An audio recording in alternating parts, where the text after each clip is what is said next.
that note, is there anything that you, if another sibling of someone with Rett syndrome, like if so, like let's say somebody's sibling has just been diagnosed, Mhm. is there any advice that you would want to give them, or any messages that you would want to send them?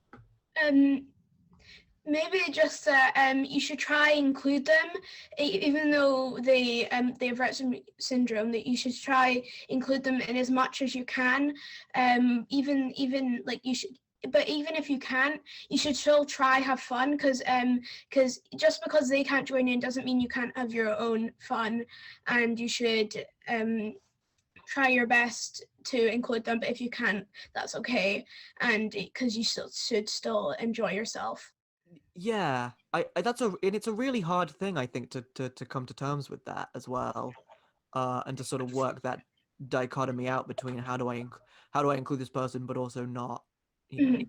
And then the same to parents, right? Is there any advice that you would want to give to parents Um, about about kind of the other siblings? um, well, I know parents would be really like sad about this, but also like kids would be sad about this too, because like their sibling would be like struggling and be really upset. Because when Eliza was in hospital, like my parents were sad, but I was really sad too.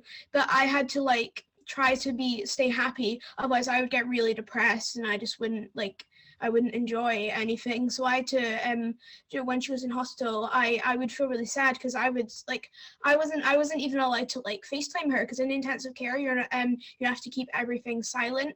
So and when she was in the ward, I FaceTimed her for like 2 minutes, but it was so loud and it was so glitchy that I couldn't even see her. So I didn't. And then I came the day that she was getting picked up, and I got to and I got to sit with her and like play in like a playroom and like play with toys with her. So like even though like we may not seem sad, we really are, because we don't because it's really hard to see our siblings going through something like that. Yeah, for sure. Hmm. That is, yeah, that's very, very true. And I think it's a good thing for people to keep in mind. Yeah, I mean, again, I'm trying to think of something I can add to that, but you've just said it all. Yeah. It that is, and again, I get that as well, you know. And you know, I want you to know, again, we're like, interview aside, that you're not alone in this, and that Mhm. I get you a little bit.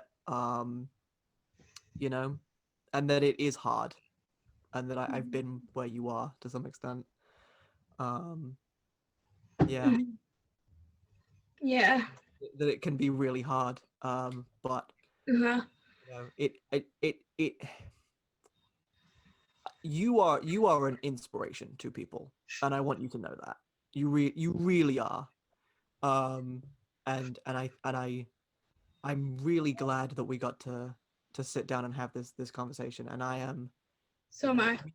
you have my personal, um, you have like my personal Instagram and stuff. So Mhm. again, recording aside, like, you know, if you ever need anything or you ever feel any Mhm. kind of way, hit me up, you know, because I Yeah. get you.